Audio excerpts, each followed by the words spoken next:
Hello बच्चों, कैसे हैं आप लोग? सब कुछ बढ़िया? तो स्टार्ट किया जाए। कौन सा टॉपिक? सॉलिड स्टेट का लेक्चर 4। अभी तक लेक्चर 1 देखा आपने, 2 देखा, 3 देखा, सब देखते गए हैं, प्रैक्टिस करते गए हैं।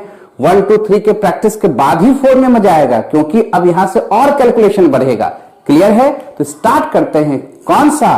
सॉलिड स्टेट का लेक्चर 4। और आज का जो टॉपिक है वो मेनली है कैलकुलेशन। क्या कैलकुलेट करना है हम लोग को? एटम का। कहां एटम का कैलकुलेशन करना है हम लोग को? यूनिट सेल में। Calculation of atom in unit cell.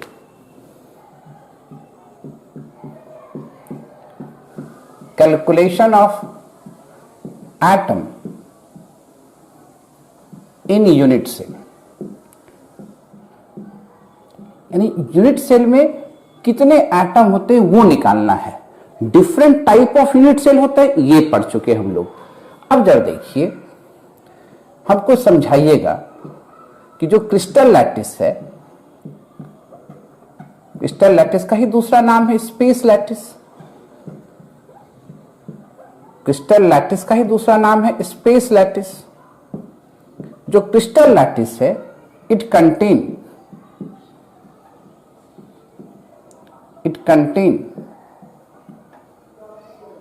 large amount of unit cell, यानी क्रिस्टल लैटिस के पास large amount of unit cell होता है। इसका मतलब एक यूनिट सेल में प्रेजेंट एटम किसी दूसरे यूनिट सेल में भी प्रेजेंट हो सकते हैं। ठीक है? तो हम लोग को एक यूनिट सेल में कितने एटम प्रेजेंट है वो निकालना है। कोई कंफ्यूजन वाली बात? जैसे क्या कहना चाहते वो समझिए। अगर मान लीजिए इस तरह से हम लैटिस पॉइंट को अरेंज करें, एक्सिस लैटिस इस तरह से बिछाते तो क्या कहलाता है? Plane lattice. क्लियर? समझ रहे हो?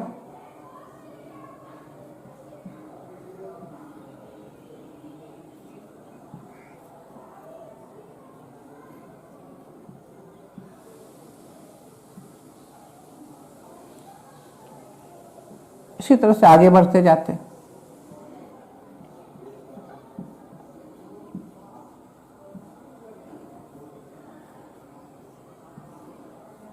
ये जो छोटा छोटा बॉक्स बन रहा है, इसी को तो यूनिट सेल कहे थे। अब हम लोग को क्या समझाना है कि भैया देखो, एक यूनिट सेल के जो एटम होते हैं अदर यूनिट सेल में भी प्रेजेंट होते हैं। ये जो बॉक्स है इसको क्या करें? Unit cell. और पूरा 3D स्ट्रक्चर को क्या कहेंगे? Crystal lattice. क्रिस्टल लैटिस में क्या होंगे? Large amount of unit cell होंगे। हमको एक यूनिट सेल में एटम का कैलकुलेशन देखना है, और different type of unit cell कैसे होते हैं वो लास्ट क्लास में दिखा दिए हैं। अब देखिए, एक यूनिट सेल पर जब विचार कीजिएगा तो ये जो एटम होता है, ये एटम अदर यूनिट सेल में भी पार्टिसिपेट करता है। तो आज हमको यही सिखाना है कि एक यूनिट सेल में कितने एटम हो सकते हैं अगर उसके एटम अदर यूनिट सेल में पार्टिसिपेट करते हो तो। ठीक है? तो पहले लिखिए, तो और डिटेल से बताते हैं इसको। नोट कीजिए, तब आगे की बात करते हैं।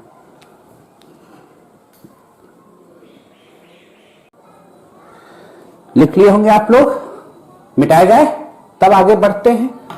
अब अपना जो फोकस है वो क्यूबिक सिस्टम के तरफ ले जाते हैं, क्यूबिक यूनिट सेल के तरफ ले जाते हैं। किधर ले जाना है? क्यूबिक यूनिट सेल के तरफ।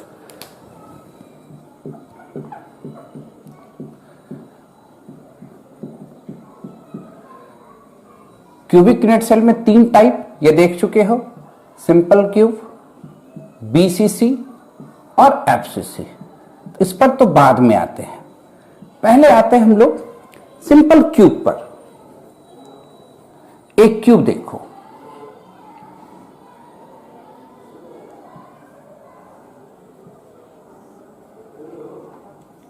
क्यूब देख रहे हो? क्यूब में कहां कहां एटम हो सकता है? तो एक एटम हम देख रहे हैं कॉर्नर पर। इस एटम के बारे में जानना है, ये कितने यूनिट सेल में भाग लेंगे। ये कॉर्नर वाला एटम है। ठीक है? एक एटम फेस पर है। फेस वाले एटम के बारे में पता लगाना कितने यूनिट सेल में भाग लेगा। ये एटम एज पर है। ये एज हुआ, ये फेस हुआ, ये कॉर्नर है, और एक एटम सेंटर पर है। कहां है? बॉडी के बीच में है, बॉडी सेंटेड।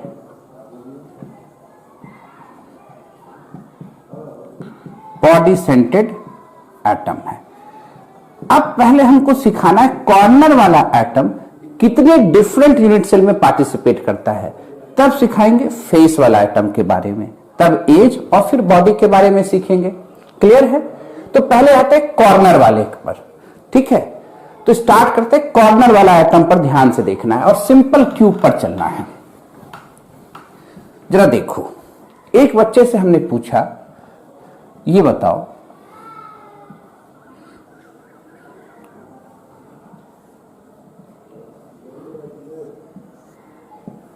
एक बच्चे से पूछे, अच्छा ये बताओ, ये एटम, ये जो कॉर्नर वाला एटम है अभी कितने यूनिट सेल में दिख रहा है? तो बोलेगा सर ये तो एक यूनिट सेल में दिख रहा है। बोलेगा अच्छा ठीक है, अब बताओ, अब देखो तो कितने यूनिट सेल में दिख रहा है? तुरंत आंसर देगा, कहेगा सर अब तो ये 2 यूनिट सेल में भाग ले रहा है, इसमें भी भाग ले रहा है और इसमें भी भाग ले रहा है। इधर ध्यान से देखते जाना। फिर उससे पूछेंगे, अच्छा अब ये बताओ, ये जो एटम है अब कितने में भाग ले रहा है? तो कहेगा सर 1, 2, 3 में भाग ले रहा है। बोलेंगे फिर से ध्यान से देखो, अब बताओ, भूल-भुलैया में मत फंसना, अब कितने एटम में, कितने यूनिट सेल में भाग ले रहा है? 1, 2, 3, 4, यानी एक एटम अब 4 हिस्से में बच चुका है। समझ रहे हो कि नहीं? इसमें भी पार्टिसिपेट कर रहा है, इसमें भी कर रहा है, इसमें भी कर रहा है, इसमें भी कर रहा है। अभी कहानी खत्म नहीं हुआ है। अब जरा देखो, फिर ऊपर एक स्ट्रक्चर तैयार किए। अब पूछेंगे कि यह एटम कितने यूनिट सेल में गया? तो 4 तो नीचे जा रहा था, अब कहां जाने लगा? 5 हिस्सों में जाने लगा। बोलेंगे अच्छी बात है, अब बताओ अब कितने जगह में जा रहा है? तो आप कहोगे 6, 4 नीचे है, 2 ऊपर है। बोलेंगे अभी भी कहानी समाप्त नहीं हुआ है। फिर देखो अब कितने में जा रहा है? तो आप कहोगे 7। फिर देखो तो अब कितने में जा रहा है? तो आप कहिएगा कि 8। यानी जो कॉर्नर पर प्रेजेंट एटम होता है वो 8 डिफरेंट यूनिट सेल में जाता है। तो एक यूनिट सेल में उसका कंट्रीब्यूशन कितना होगा? 1/8। ये बात आपको दिमाग में सेट करना है। इस बात को दिमाग में सेट करना है। क्या सेट करना है? कि जो कॉर्नर पर प्रेजेंट एटम है, हर एक कॉर्नर का, सिर्फ हम एक कॉर्नर की बात नहीं करें, हर एक कॉर्नर के साथ यही कहानी है। This atom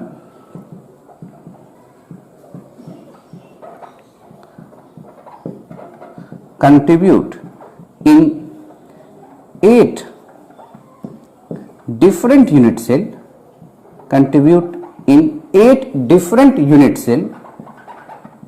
So its contribution in one unit cell is 1/8। यानी एक यूनिट सेल में इसका कंट्रीब्यूशन कितना होगा? 1/8। 1/8 कहने का मतलब क्या? कि अगर हम एक स्फीयर ले लें, क्या ले लें? एक स्फीयर ले लें, हाफ करेंगे तो 2 यूनिट सेल में गया। अब देखो तो कितने में गया? 1, 2, 3, 4। अच्छा अब बताओ तो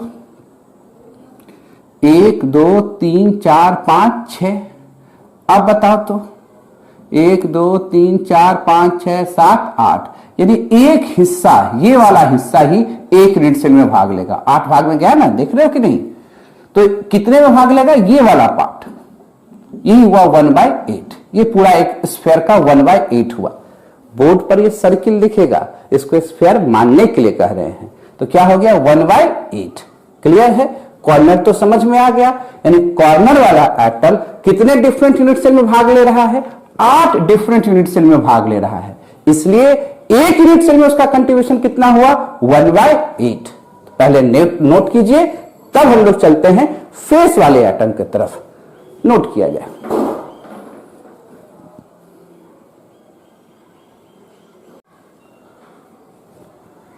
लिख लिए होंगे, मिटाया जाए, कोई दिक्कत?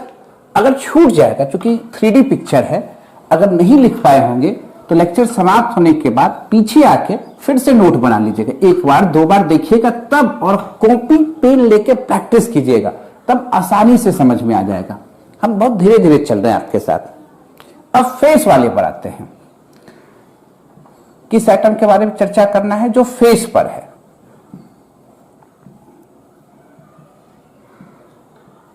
ये वाला एटम, फेस वाले एटम पर चर्चा करना है, ठीक है? ध्यान से देखो,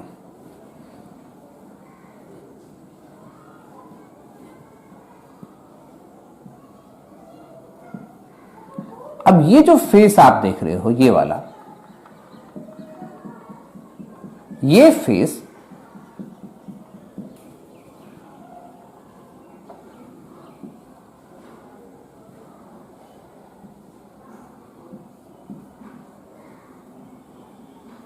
कितने यूनिट सेल में भाग ले रहा है? 2 यूनिट सेल में भाग ले रहा है।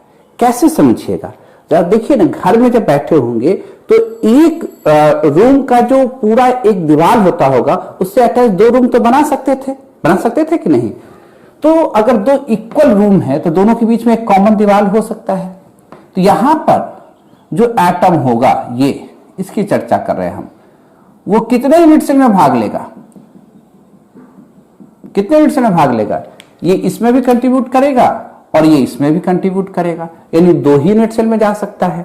आगे में अगर यूनिट सेल बना दें तो ये पीछे वाला एटम कंट्रीब्यूट करेगा क्या? तो आप कहिएगा नहीं, इसमें इससे कोई लेना देना तो है नहीं, इससे कोई लेना देना है क्या? ये पीछे वाला, ये जो दीवार है, ये 2 ही घर में जा सकता है ना? इसमें आएगा क्या? नहीं। इसलिए ये जो एटम है, जो फेस पर एटम है, वो 2 ही यूनिट सेल में जा सकता है। तो 1 यूनिट सेल में उसका कंट्रीब्यूशन कितना हो जाएगा? Just half. This atom contribute in 2 different unit cell,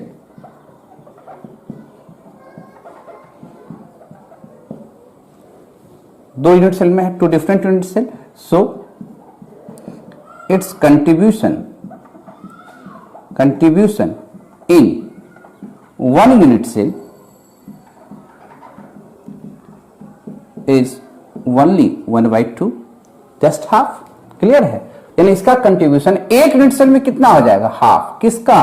face वाले का।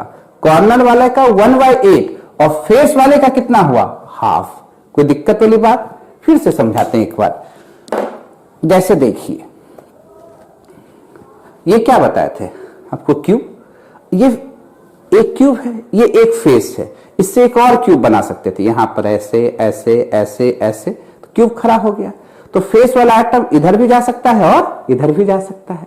पर ये जो कॉर्नर वाला एटम है, वो कितने डिफरेंट यूनिट सेल में जाएगा? 8। इसलिए इसका कंट्रीब्यूशन 1 यूनिट सेल में कितना हुआ था? 1/8। पर फेस वाला एटम कितने यूनिट सेल में जा रहा है? 2। इसलिए कंट्रीब्यूशन 1 यूनिट सेल में कितना हुआ? हाफ। क्लियर है? अब आते हैं हम लोग, कहां पर आना है हम लोग को? बॉडी सेंटर्ड और एज वाले एटम के पास। मिटा दे इसको, कोई दिक्कत है? बॉडी वाला तो आप ऐसे भी समझ लीजिए, ऊपर में बॉडी वाला तो सिंपल है, सबसे आसान है, इसको एक ही बार में आप समझ सकते हैं। ये यूनिट सेल के भीतरी हिस्से में है। कहां है? भीतरी हिस्से में है। ये दूसरे यूनिट सेल में पार्टिसिपेट नहीं कर सकता है। जैसे देखो, ये यूनिट सेल है, देख रहे हैं ना? इसके भीतर वाले हिस्से में यहां है, चाहे हम ऐसे दिखा सकते हैं, भीतर, किसी दूसरे यूनिट सेल में भाग नहीं ले सकता है। आप घर के बीच में बैठे हुए हैं तो किसी एक रूम में ही बैठे हुए हैं ना, तो आप दूसरे रूम के हिस्सा नहीं हो सकते हैं। बात समझ में आ रहा है ना? यानी जो बॉडी के बीच में बैठा हुआ एटम है, वो सिर्फ एक ही यूनिट सेल का किरदार हो सकता है। क्लियर? तो बॉडी सेंटर्ड के साथ तो बहुत सिंपल है, जो बॉडी पर बैठा हुआ एटम होगा, this atom only contribute in 1 unit cell. This atom only contribute in only 1 unit cell, यानी ये कंप्लीट कंट्रीब्यूशन देगा 1 यूनिट सेल में। क्लियर है? फेस वाले 2 जगह बटेंगे, कॉर्नर वाले 1/8 पार्ट में बटेंगे, पर ये क्या होगा, कंप्लीट एक ही यूनिट सेल का हिस्सा होगा। पहले नोट कीजिए, तब आगे की बात करते हैं।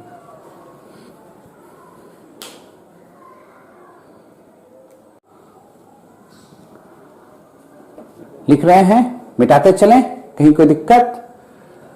चलिए आगे की बात करें। अब एज वाला एटम पर ध्यान देना है।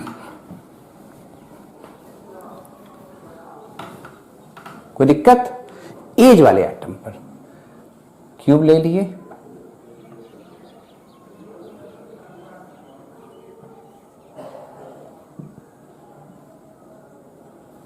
कोई दिक्कत? यहां पर जो एज पर एटम है उसके बारे में चर्चा करना है। ये कहां पर है? एज पर है। कोई दिक्कत वाली बात? अच्छा, ध्यान से देखना। एक यूनिट सेल बना लिए,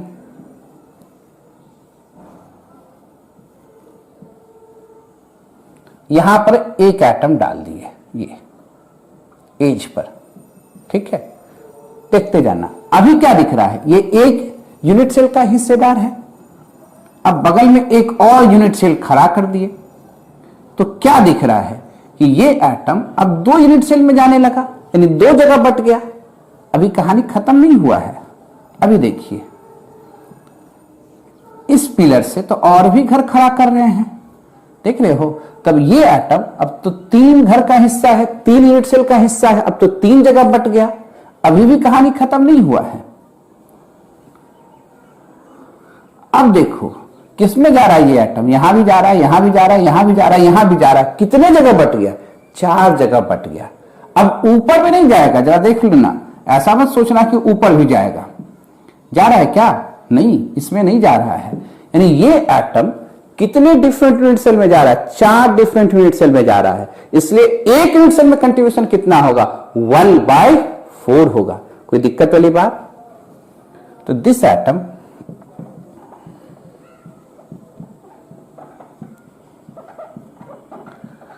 contribute in 4 different unit cell, so its contribution in 1 unit cell is 1/4। एक यूनिट सेल में कंट्रीब्यूशन कितना आ जाएगा? 1/4। तो अब तो कहानी स्पष्ट हो गया। क्या स्पष्ट हुआ कहानी? कि अगर कॉर्नर पर कोई एटम है तब तो उसका कंट्रीब्यूशन एक यूनिट सेल में, कॉर्नर पर कोई एटम है तो उसका कंट्रीब्यूशन एक यूनिट सेल में कितना होगा? 1/8। फेस पर है तो 1/2, एज पर है तो 1/4 और सेंटर पर है तो कंप्लीट 1। ठीक है। तो कोई आपसे ऐसे पूछे कि एक स्फीयर है, ये कंप्लीट पार्टिसिपेट कर रहा है किसी यूनिट सेल में, तो तुरंत अंदाजा लगा लोगे अगर यूनिट सेल क्यूबिक है तो ये कहां प्रेजेंट होगा? बॉडी पर, सेंटर पर। सेंटर कहिए या बॉडी सेंटर कहिए, बॉडी के बीच में, है ना। अगर ऐसा लिखा रहा कि ये स्फीयर है, इसका हाफ पार्ट ही पार्टिसिपेट कर रहा है एक यूनिट सेल में, क्यूबिक यूनिट सेल में, तो आप क्या कहिएगा?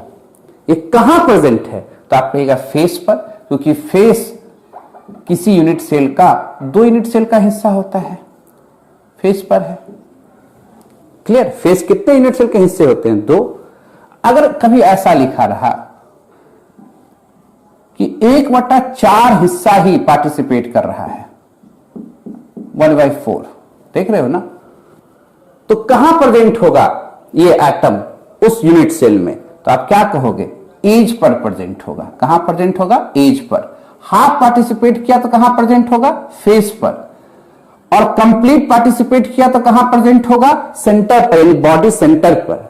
अगर ऐसे पूछ दिया आपसे कि बताओ कि उसका हाफ हुआ ये 1/4, 1/6, 1/8 ही हिस्सा पार्टिसिपेट कर रहा है, इतना ही पार्टिसिपेट कर रहा है, इसका मतलब यह यूनिट सेल के कहां पर प्रेजेंट है, तो आप बता दोगे ये कहां प्रेजेंट है, कॉर्नर पर प्रेजेंट है। सब स्फीयर माने हैं, कोई दिक्कत वाली बात, कंफ्यूजन कहीं पर, तो एक बार पहले नोट कर लीजिए तो फिर आगे की बात करते हैं। ठीक है, लिखा जाए।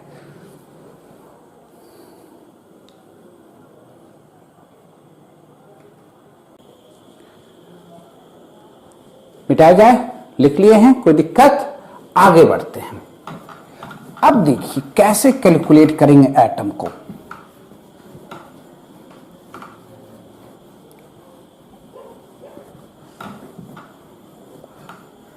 ठीक है, देखिए कैसे लिखते हैं, number of atom in unit cell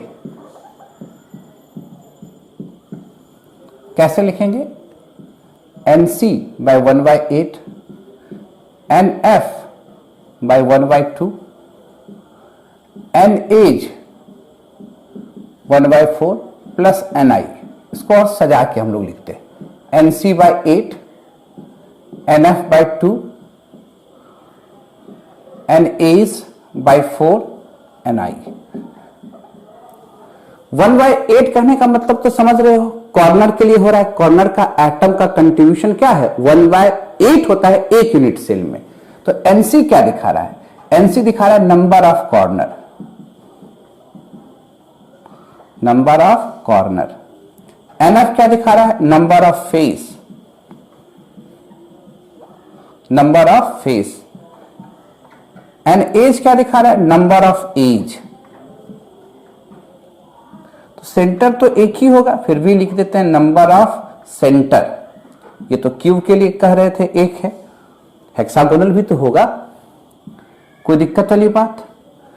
her corner का कंट्रीब्यूशन कितना हो जाएगा, 1/8। हर फेस का कंट्रीब्यूशन कितना हो जाएगा, number of face divided by 2, यानी 1/2 हो जाएगा। हर एज का कंट्रीब्यूशन 1/4। क्लियर, जितना एज होगा उसको डिवाइड कर देना है, किससे, 4 से। अब क्या सीखना है, और सेंटर का तो हमेशा एक होगा, कंप्लीट एक होगा। अब थोड़ा सा क्यूब के बारे में जानना है, क्यूब के बारे में जानिए।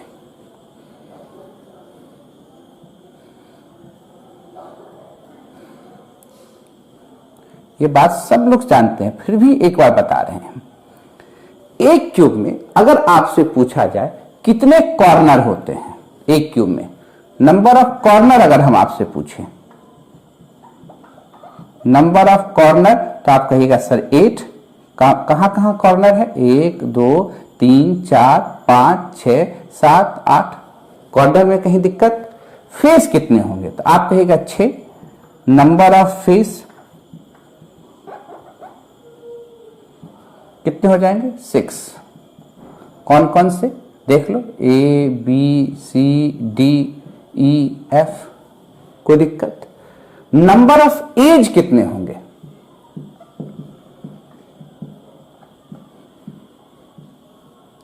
नंबर ऑफ एज कितने होंगे, ध्यान से देखना, कलर से दिखा देते हैं। 1 2 3 4, 4 तो ऊपर में हो गया, 5 6 7 8, चारों देख रहे हैं, स्तंभ खड़ा जो है, 9 10 11 12, यानी कितने एज हो सकते हैं टोटल, 12 एज हो सकते हैं। क्लियर है। और भी बात सीखना है, पहले एक बार नोट कर लीजिए इसको, तब आगे की बात बताते हैं, क्योंकि जगह नहीं है।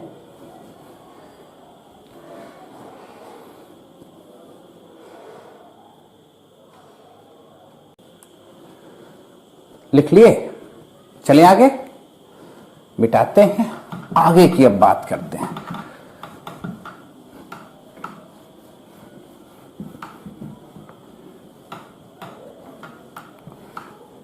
ठीक है, क्यूब पर आए, क्यूबिक यूनिट सेल में।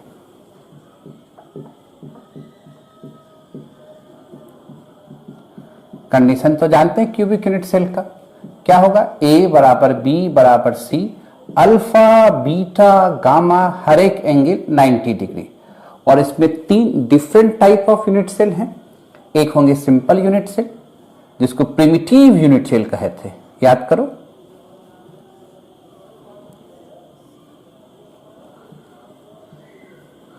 प्रिमिटिव यूनिट सेल में क्या हुआ था, एटम सिर्फ कॉर्नर पर हुआ था। एटम कहां हुआ था, सिर्फ कॉर्नर पर। ऐसे यूनिट सेल को कहते हैं प्रिमिटिव यूनिट सेल। इसी को कहते हैं सिंपल यूनिट सेल। कोई दिक्कत? दूसरा क्या हुआ था, BCC, body centred unit cell.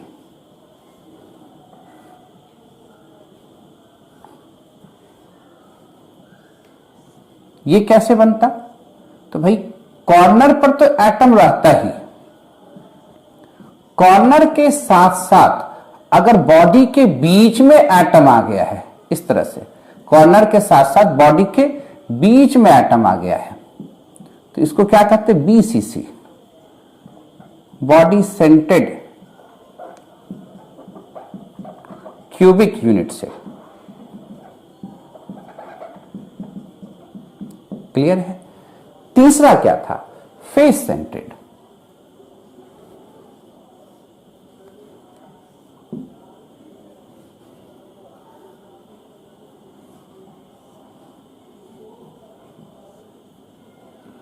Face centred कैसे बनाते, कॉर्नर पर तो एटम रहता ही, इसमें तो कोई दिक्कत नहीं है, कॉर्नर पर तो भैया एटम रहेगा ही।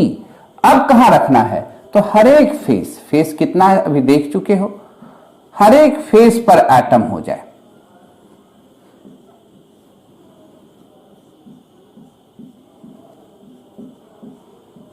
क्लियर?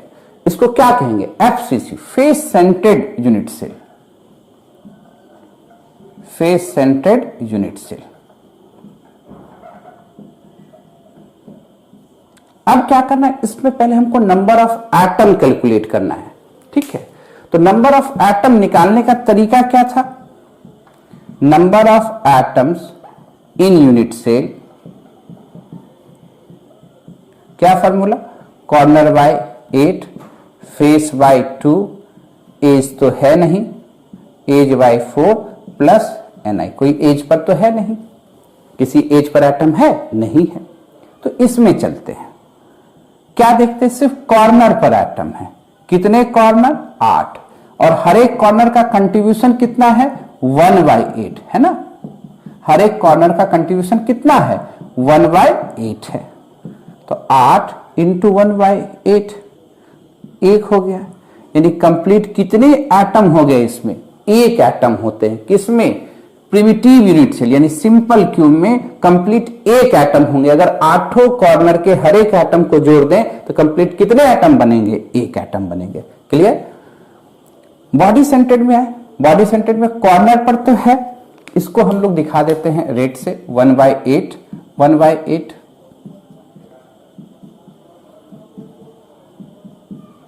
कॉर्नर पर तो है, कॉर्नर के साथ साथ कहां, बॉडी पर है, इसको भी अलग कलर से दिखा देते हैं, ब्लू से। बॉडी वाला एकदम कंप्लीट 1 होगा। अब ये बताओ, कॉर्नर कितना, 8, और हर एक का कंट्रीब्यूशन 1/8, बॉडी वाले का कंट्रीब्यूशन कंप्लीट 1, ये किसी और यूनिट सेल में भाग नहीं लेगा, इसलिए कितने हो जाएंगे टोटल, ये 1 1 2 एटम, यानी बॉडी सेंटर्ड में, बॉडी सेंटर्ड क्यूब में कुल एटम कितने हो रहे हैं, एक यूनिट सेल में 2 एटम हो रहे हैं, सिंपल क्यूब में कुल एटम कितने हो रहे हैं, 1 हो रहे हैं। फेस सेंटर्ड में आए, फेस वाला 6 फेस है, कॉर्नर वाला तो भैया 1/8 में जाएगा ही, 1/8 लिख दिया, हर एक कॉर्नर का कंट्रीब्यूशन एक यूनिट सेल में कितना होगा, 1/2 होगा।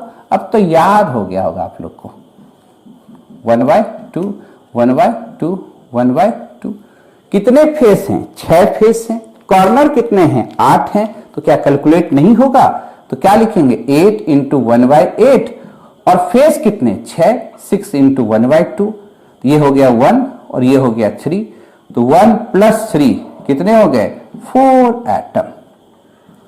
यानी फेस सेंटर्ड यूनिट सेल में 4 एटम होते हैं, बॉडी सेंटर्ड में 2 एटम होते हैं, और सिंपल क्यूब में 1 एटम होते हैं। पहले लिख लीजिए, ये दिखना चाहिए आपको, देख लेते हैं हम भी, तब आगे की बात करते हैं। सबको दिख रहा है?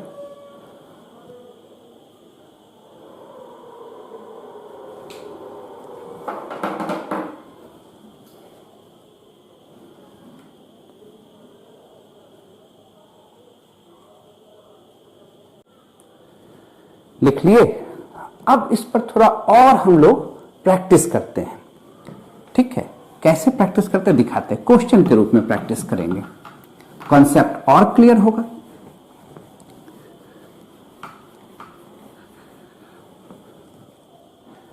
अच्छा देखिए क्वेश्चन क्या है, जरा ध्यान से देखिएगा। ए क्यूब कंटेन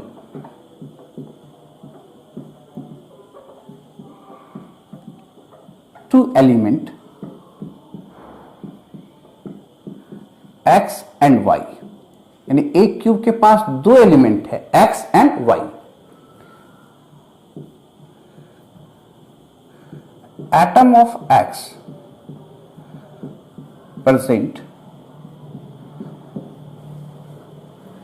x का जो एटम है, atom of x present all the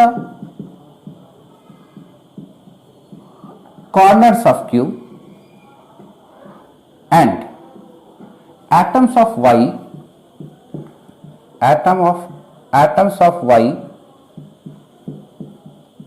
present all the center of face of cube, center of face of cube, center of faces of cube, then find the formula of compound,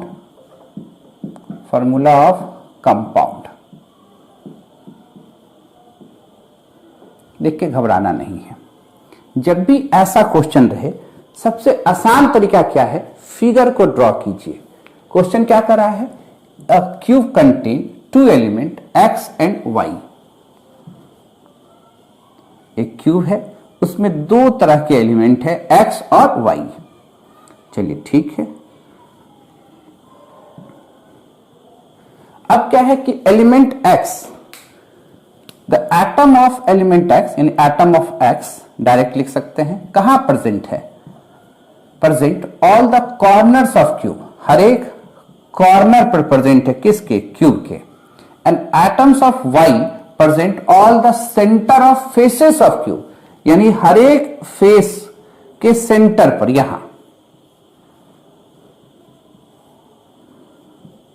देख रहे हैं ना, ये y है। इसको और colour से दिखा देते, रेड से ज्यादा अच्छा देखेगा। ये y है, कहां है, y है।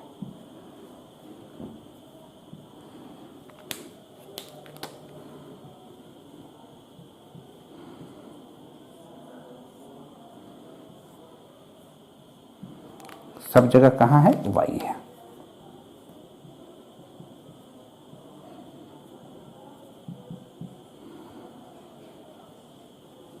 कितने फेस हो गए, 6।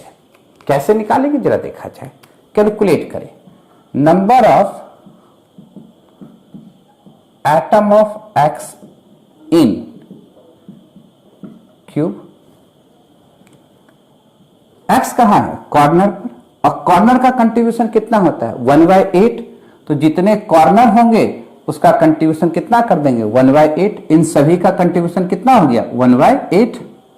क्लियर, इन सभी का कंट्रीब्यूशन कितना हो गया, 1/8। तो डायरेक्ट लिखेंगे 8 इंटू 1/8, कट के कितना हो गया, 1। y का देखिए, number of atom of y in cube, number of atom of y in cube. y कितना है, तो हर एक फेस पर है और फेस के सेंटर पर है, देख रहे हैं ना, क्या लिखा हुआ है, all the centre of faces of cube. तो क्या लिखेंगे, NF/2, f कितना, 6 डिवाइडेड बाय 2, कितने होंगे, 3। यानी इस क्यूब में x के एटम 1 हैं और y के एटम कितने हैं, 3। और आप जानते हैं जो एटम का रेशियो होता है वही तो फॉर्मूला होता है। कितना रेशियो है, x और y का, 1/3। इसलिए कंपाउंड का फॉर्मूला क्या होगा, XY3। सिंपल है, कोई दिक्कत, ऐसे ही क्वेश्चन आएंगे। और प्रैक्टिस करते हैं, पहले लिखिए तो, है ना।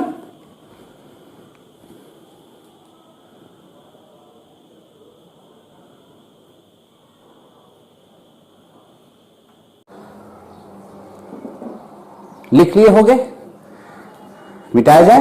तो नेक्स्ट क्वेश्चन की तरफ चलते हैं। नेक्स्ट क्वेश्चन की तरफ हम लोग चलेंगे।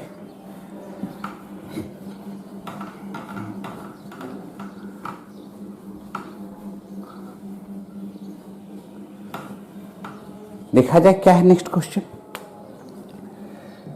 ए cube contain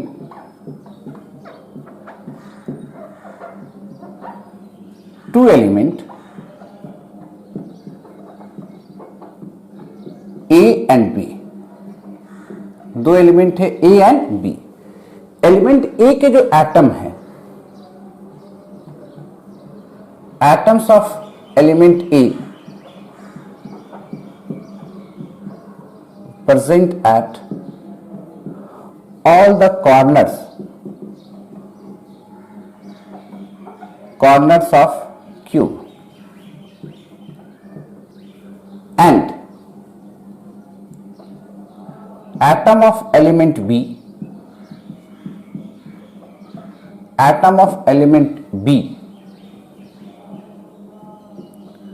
present at the center of cube,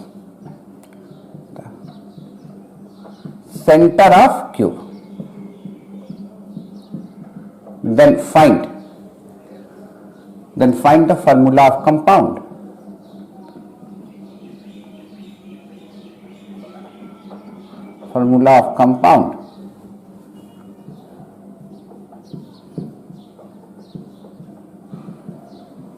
क्या बना सकते हैं कि नहीं बना सकते हैं? क्या तरीका बताए? पहले फिगर ड्रॉ कीजिए। क्या बना लिया? एक क्यूब बना लिया, फिगर ड्रॉ किया और एक क्यूब हम लोग बना लिए। क्लियर है? अब क्वेश्चन पर हो। A cube contain two element A and B. Atoms of element A present at all the corners of cube, यानी एलिमेंट ए का जितना भी एटम है वो सभी कहां प्रेजेंट है? All the corners of cube. Clear? अब देखिए, and the atom of element be present at the centre of cube, यानी सेंटर पर है, बीच में है। तो कह रहा है हमसे कि फॉर्मूला बताइए कंपाउंड का। तो पहले तो एटम कैलकुलेट करना होगा। तो number of A atom in cube कैसे निकालेंगे? एटम ए है कहां? कॉर्नर पर। तो नंबर ऑफ कॉर्नर, और कॉर्नर का कंट्रीब्यूशन हम लोग जानते हैं कितना होता है? 1/8। हर एक का होगा 1/8। तो टोटल कॉर्नर कितने? 8। 1/8 इज इक्वल टू 1, यानी ए कितना है? एक एटम। तो नंबर ऑफ बी एटम कितना होगा? Number of B atom in cube. B है कहां? तो सेंटर पर। और सेंटर का कंट्रीब्यूशन कितना होता है? कंप्लीट 1। तो क्या कहेंगे हम लोग? बी का भी संख्या एक क्यूब में और ए एटम का भी संख्या कितना? एक। तो रेशियो क्या होगा ए और बी का? तो आप कहिएगा सर 1:1। फॉर्मूला क्या हो जाएगा? A B. कुछ है? ऐसा ही क्वेश्चन हम लोग देखना है। चलिए नोट कीजिए। तो नेक्स्ट क्वेश्चन देते हैं आपको। क्लियर? फटाक से नोट कीजिए।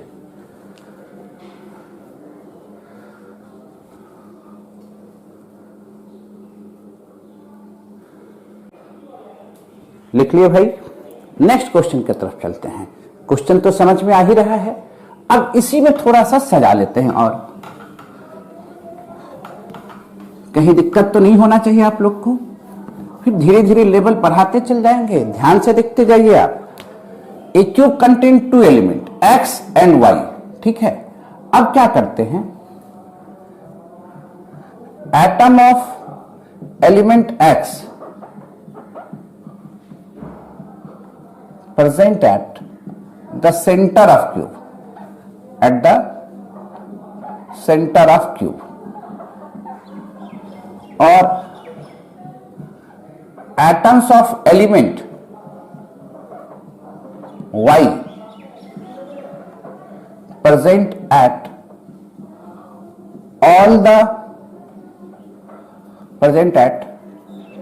the center of faces of cube, ठीक है, अब क्या करना है, फॉर्मूला निकालना है। देन फाइंड द फॉर्मूला, हमसे पहले आप निकाल लीजिएगा। Then find the formula of compound, formula of compound.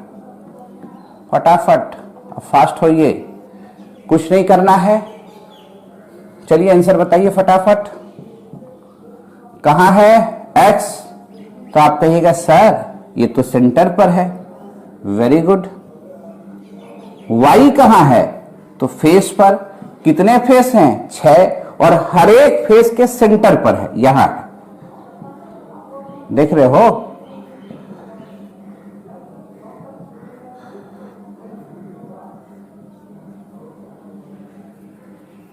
पीछे भी y होगा। कितने सेंटर हो गए फेस के? 6। तो number of x atom, number of x atom कितना हो जाएगा? चूंकि सेंटर पर है इसलिए 1 हो जाएगा। इन यूनिट सेल भी लिखिए। और नंबर ऑफ y एटम क्या हो जाएगा? Number of y atom in unit cell क्या हो जाएगा? हर एक फेस का कंट्रीब्यूशन हाफ होता है, यानी number of face divided by 2। कितने फेस? 6 डिवाइडेड बाय 2, तो कितने बने? 3। तो what is the ratio of x and y atom? x 1 है, y 3 है, रेशियो 1:3 है, इसलिए फॉर्मूला जो बनेगा XY 3 हो जाएगा। सीधी सी बात है, कहीं कोई दिक्कत? फटाक से नोट कीजिए। नेक्स्ट दे रहे हैं, धीरे धीरे लेवल बढ़ा देंगे, नोट कीजिए।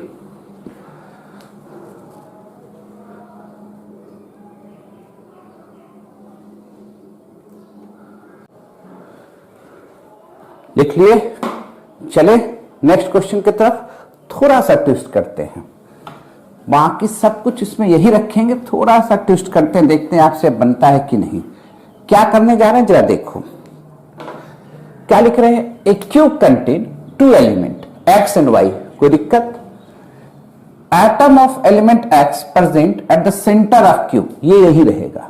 And the atoms of element y present at the centre of face के जगह centre of edge of cube लिख देते हैं, एज ऑफ क्यूब।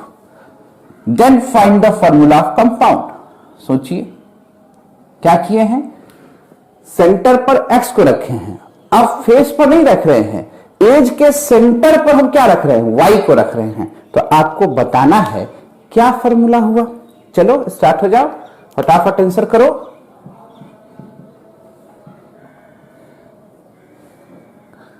क्या कहें? फिगर ड्रॉ करो।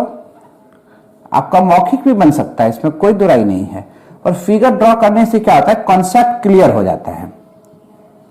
बहुत लोग का आंसर आ गया होगा। x कहां है? At centre. एज कितने होते हैं? 12, और हर एक एज के सेंटर पर क्या है? y है। देख रहे हो?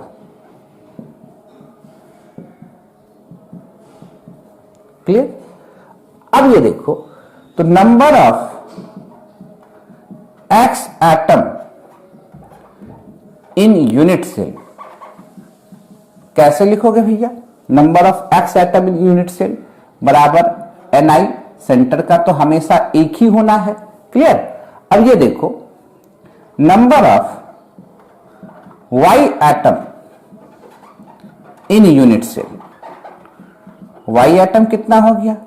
y है कहां? एज पर, और एज का कंट्रीब्यूशन कितना होता है? 1/4। सब डिटेल से देख चुके हैं। 12/4 is equal to 3। What is the ratio of x and y? तो आप कहोगे सर 1:3, तो फॉर्मूला क्या हो गया? XY3। कहीं दिक्कत है? तुरंत नोट करें, तब नेक्स्ट क्वेश्चन की ओर चलते हैं हम लोग।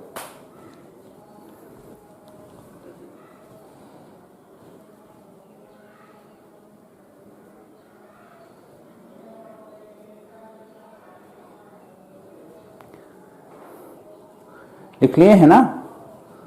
कोई दिक्कत है? थोड़ा सा फिर चेंज करें नेक्स्ट क्वेश्चन की तरफ। नोट कीजिए फटाफट, तो आगे चलते हैं हम लोग।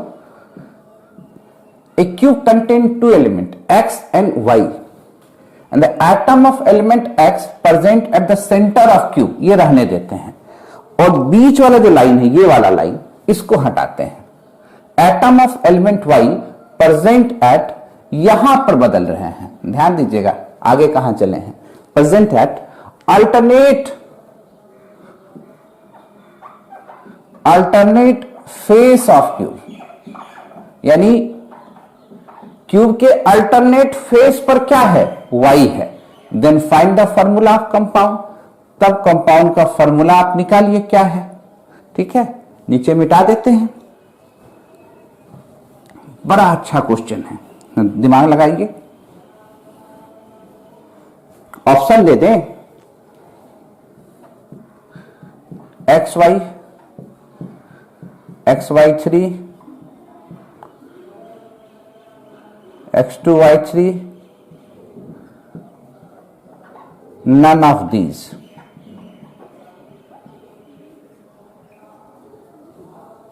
क्लियर?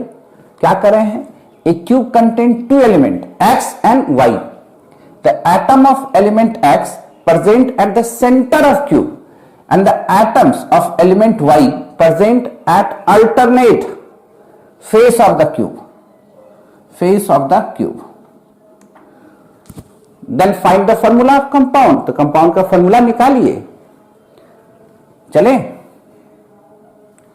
पहले तो कौन कहां है वो बता दें, जरा देखो। x जो है वो तो सेंटर पर है। अल्टरनेट फेस कहने का मतलब क्या, जरा समझे, स्ट्रक्चर से समझाते तो ज्यादा समझ में आएगा, ठीक है। ये जरा देखो, क्यों है 6 फेस है, अगर ये एक फेस है तो इसके बगल वाला फेस, ये इधर इधर इधर इधर, ये सब एडजेसेंट फेस कहलाएगा, लगातार कंटिन्यूअस फेस, ऐसे है ना। तो अल्टरनेट का मतलब क्या, अगर y यहां है तो इसको छोड़ के यहां, y यहां है तो इसको छोड़ के यहां, y यहां है तो इसको छोड़ के यहां, y यहां है तो इसको छोड़ के यहां। अल्टरनेट कहने का मतलब समझ रहे हैं ना, अगर ऊपर होगा तो फिर y नीचे होगा, ये बगल वाला फेस पर नहीं होगा, ये तो एडजेसेंट हो गया। अल्टरनेट मतलब इसको छोड़कर, ये लगाओ दिमाग, ये ऊपर वाला फेस है तो ये चारों फेस उसका एडजेसेंट फेस है। अल्टरनेट क्या हुआ, इसको छोड़ के ये y है तो इसको छोड़ के ये y है तो इसको छोड़ के ये y है तो इसको छोड़ के ये। क्लियर है ना, दिमाग में रखिएगा, सेट कीजिए। x वहां है तो अगर हम y को यहां दे दिए तब इस फेस में y नहीं होगा, ये तो एडजेसेंट फेस है, इस फेस में y नहीं होगा, एडजेसेंट फेस है। आगे वाले फेस में y नहीं होगा तो y होगा कहां, नीचे वाले फेस में। तो y कितने हो गए 2 और x कितने हैं 1, तो y का पहले एटम निकाले, तो number of x atom in unit cell, centre पर है भैया, इसलिए इसकी संख्या कितना 1, सेंटर का तो हमेशा 1। अब 2 ही फेस पर y हैं, तो number of y atom in unit cell क्या हो गया, number of face divided by 2, जितना फेस होगा उसको 2 से डिवाइड कर देंगे, 2 डिवाइडेड बाय 2 1, तो x और y का ratio 1:1, formula xy, formula xy। Clear है, कहीं कोई डाउट, एकदम आराम से नोट कीजिए, पहले नोट कीजिए तब फिर अच्छा और क्वेश्चन कर देते हैं।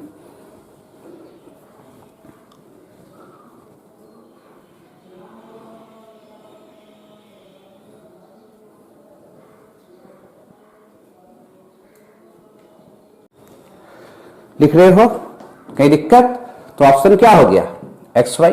क्लियर है। और एक चीज और ध्यान देना, यहां पर अल्टरनेट में AL लिखा हुआ था, समझ तो गए ही होंगे, कभी कभी मिस हो जाता है तो ध्यान दे देना इस सब चीज को। कोई दिक्कत, आगे चलते हैं नेक्स्ट क्वेश्चन की तरफ, कहीं दिक्कत नहीं है। अब नेक्स्ट क्वेश्चन की तरफ हम लोग मूव करते हैं, थोड़ा और ट्विस्ट करते हैं। क्या है, ए क्यूब कंटेन 2 एलिमेंट, रहने देते हैं XY, and the atom of element X and Y। अब यहां से थोड़ा सा चेंज करते हैं, X and Y। atoms of element X and Y present at alternate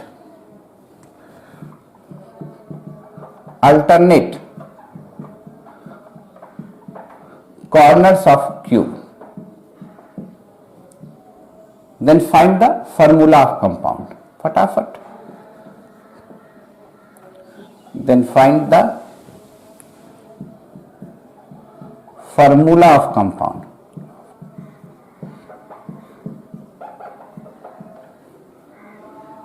कोई दिक्कत?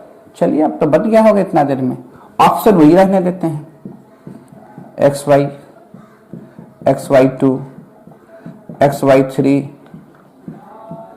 X2, Y2, Y3। क्लियर? बन गया? बताइए फटाफट क्या हुआ। यानी a cube contain two element X and Y, atoms of element X and Y present at alternate corners of cube, then find the formula of compound. Figure draw करें।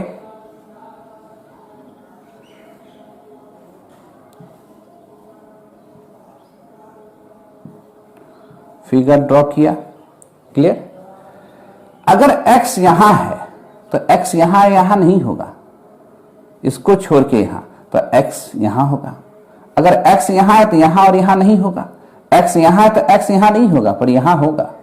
x यहां है तो यहां और यहां नहीं होगा, यहां और यहां नहीं होगा, यहां होगा। तो ये अल्टरनेट हो गया x का। अब y यहां है तो y यहां और यहां नहीं होगा, देखो क्या है, x है तो y यहां होगा। y यहां है तो यहां और यहां y नहीं होगा, तो y यहां होगा। y यहां और यहां है, y यहां है तो y यहां नहीं होगा, तो कहां होगा, यहां पर होगा। देखो तो अल्टरनेट का मीनिंग समझ में आ रहा है। x यहां तो x यहां पर नहीं होगा, तो यहां पर क्या होगा, y। फिर x यहां है तो x बगल वाले पेज पर नहीं होगा, तो क्या होगा, y। तो अल्टरनेट का तो मतलब समझ में आ रहा है, एक छोड़कर एक। क्लियर? अब देखो एटम कैलकुलेट करो। तो नंबर ऑफ x एटम फटाफट लिखते हैं। कॉर्नर y 8, इन यूनिट से लिख लीजिएगा अपने से। कॉर्नर कितना हो गया, 4/8 कितना, 1/2। Number of y atom, corner y 8, corner कितने कॉर्नर पर y है, 4 है ना। Ratio half by half, 1:1। Formula XY। कहीं दिक्कत किसी तरह का, आंसर क्या कर दोगे, XY। कंफ्यूजन? चलिए फटाक से नोट कीजिए, नेक्स्ट क्वेश्चन की तरफ चलते हैं।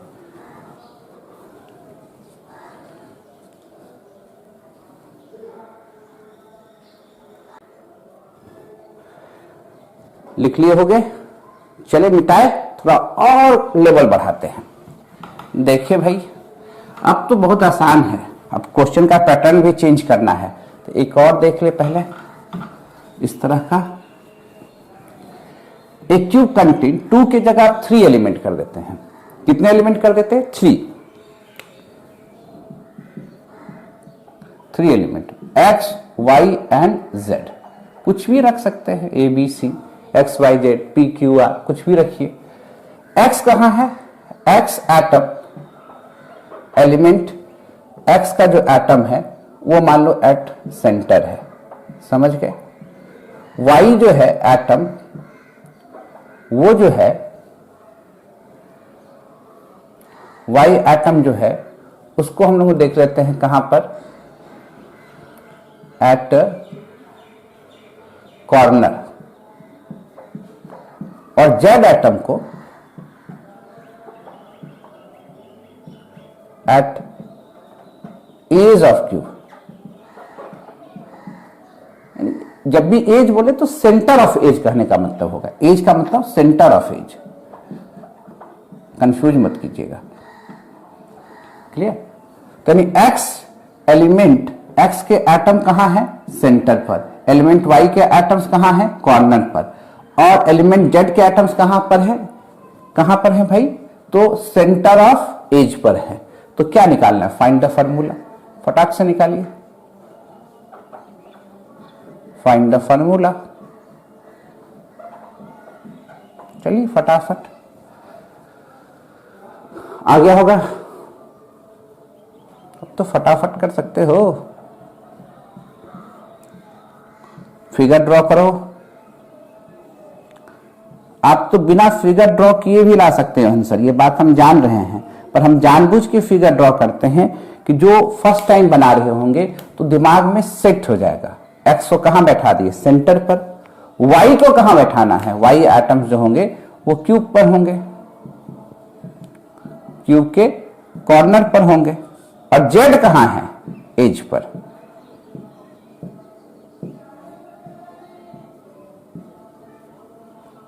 अलग तरह से कर देते तो और समझ में आ जाता। जेड को कितने एज हुए, 12।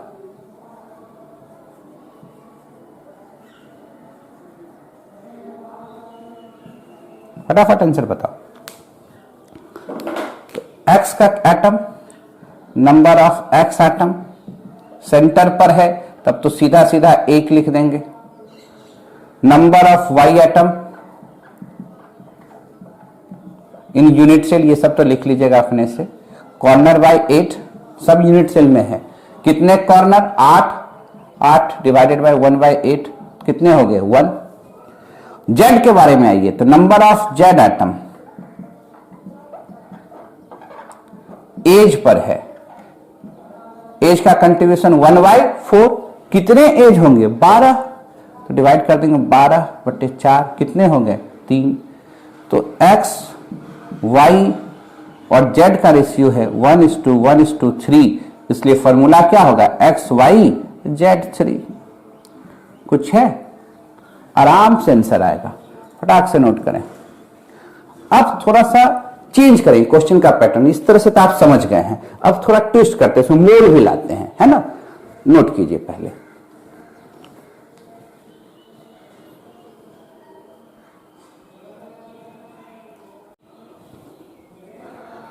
लिख लिए। अब थोड़ा पैटर्न चेंज करें, ये सब तो आसान वाला चीज है, तुरंत दिमाग में सेट हो गया। अब पैटर्न थोड़ा चेंज करते हैं।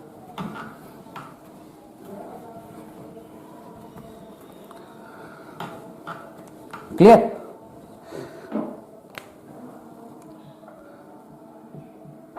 Find the number of unit cell, number of unit cell in 8.1 gram of aluminium. ठीक है, 8.1 ग्राम अल्युमिनियम में कितने यूनिट सेल होंगे, यदि if aluminium is FCC lattice.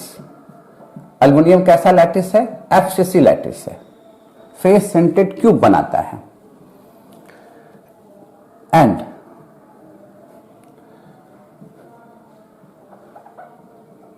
Atomic mass of aluminium कितना लिख सकते हैं, 27 ग्राम पर मोल बनेगा। तो पहले तो ये आ जाओ, एफसीसी लैटिस कहने का मतलब क्या, फेस सेंट्रेड क्यूब।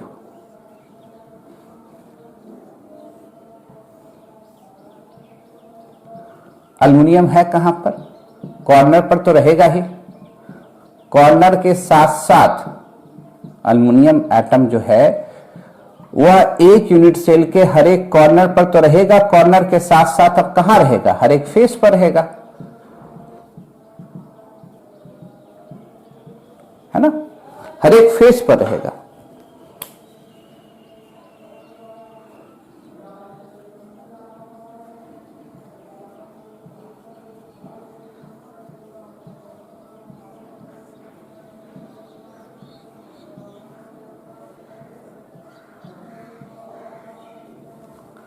दिख रहा है कि नहीं। तो अब ये बताओ, number of atom in 1 FCC lattice कितना हो जाएगा, एक एफसीसी लैटिस में कितने एटम हो जाएंगे, कॉर्नर पर कितने हैं, 8, corner by 8, face by 2, 8 into 1/8 और 6/2, यानी एक एफसीसी लैटिस में 4 अल्युमिनियम एटम होते हैं। 1 FCC lattice contain 4 aluminium atom. ये बात तो क्लियर हो गया, इस पॉइंट का मतलब हम लोग समझ गए। अब क्या निकालना है हमको? यूनिट सेल का ही संख्या निकालना है। किसमें? 8.1 ग्राम ऑफ अल्युमिनियम में। तो पहले अल्युमिनियम एटम कितना ये तो निकाल लें। तो कैसे निकालेंगे? तो फर्स्ट निकालना होगा number of mole of aluminium. निकालने का तरीका मास अपॉन अल्युमिनियम का एटॉमिक वेट, एटॉमिक मास जिसको कहते हो, 8.1 डिवाइडेड बाय 27 कितना हो जाएगा? गुना भाग कर लोगे, पॉइंट हटा देना, 10 3 बार में कट जाएगा, 3/10। ये मोल निकला। मोल से अब एटम निकालिए। नंबर ऑफ अल्युमिनियम एटम्स क्या हो जाएगा? मोल इंटू एवोगाड्रोस नंबर। क्लियर है? अब ये बताओ मोल कितना? 3/10 इंटू 6.022 10 टू पावर 23। क्लियर? इसको भी कटा देंगे तो लिख लेना 6.022 10 टू पावर 22। इतना एटम हो गया एल्युमिनियम का। अब क्या निकालना हम लोग को? यूनिट सेल निकालना है। ये वाला फिगर मिटा भी देंगे तो समझ जाओगे तुम लोग। मिटाते हैं ये वाला तो बना लोगे, अब इतना बार बना चुके हैं तो जरा देखो क्या मतलब हुआ। 4 एटम का मतलब एक एफसीसी यूनिट सेल होता है। 4 atom aluminium means 1 unit cell, यानी 1 FCC unit cell, 1 FCC unit cell. इसलिए एक एटम अल्युमिनियम का मतलब क्या होगा? 1/4 यूनिट सेल। कितने एटम हैं? इतने एटम हैं भैया। तो इतने एटम में कितने यूनिट सेल होंगे एल्युमिनियम के? 3 into 6.022 10 to power 22 divided by 4। क्या गुना भाग हमसे कराओगे? करो, आंसर आ गया। कहीं डाउट है तो पूछना है। क्लियर? इसी तरह का और क्वेश्चन देते हैं, पहले नोट कीजिए।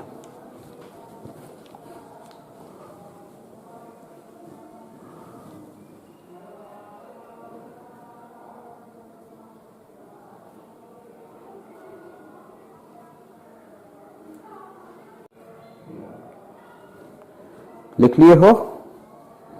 हल्का सा चेंज करें क्वेश्चन में। इसी तरह का क्वेश्चन दे रहे हैं। क्या करते हैं? Find the number of unit cell in 8.1 gram of aluminium के जगह पर 2 मिलीग्राम ऑफ गोल्ड लिख देते हैं। ठीक है? If gold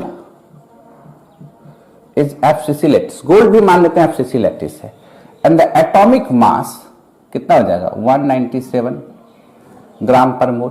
clear? या यू भी लिख सकते हैं एटॉमिक मास यूनिट। बनेगा? सेम टू सेम है, कहीं कुछ चेंजेस नहीं है। चलो फटाफट, हमसे कराओगे तो ज्यादा अच्छा है, अपने से बनाओ।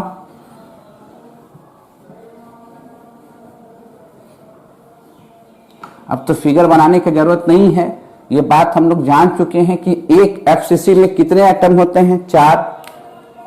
1 FCC unit cell contain 4 gold atom, AU atom. Clear? अच्छा, 2 मिलीग्राम है तो सीधा मोल कंसेप्ट वाला बात है। Number of mole, number of mole कैसे निकालोगे? मास, मास होना चाहिए ग्राम में, बाय एटॉमिक वेट या एटॉमिक मास। दिया किसमें है? मिलीग्राम में। तो 2 into 10 to power -3 gram.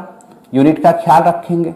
Atomic mass पता है 197 ग्राम पर मोल। मोल निकल गया। मोल से क्या निकालना है? Number of atom.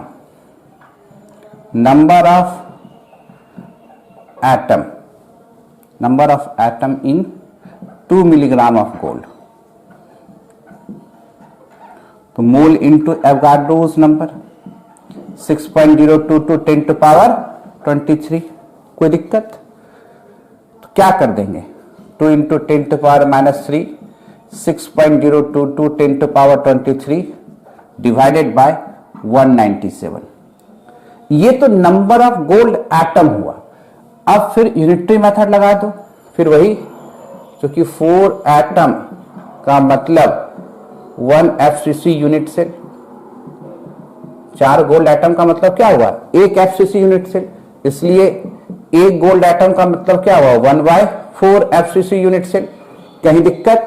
इसलिए कितना देख रहे हो, 2 इंटू 10 टू पावर 3 गुना भाग भैया अपने से 6.022 गुना 10 टू पावर 23 197 से डिवाइड कर दीजिए, तो क्या हो जाएगा, 2 into 10 to power 3 6.022 10 to power 23 197 into 4।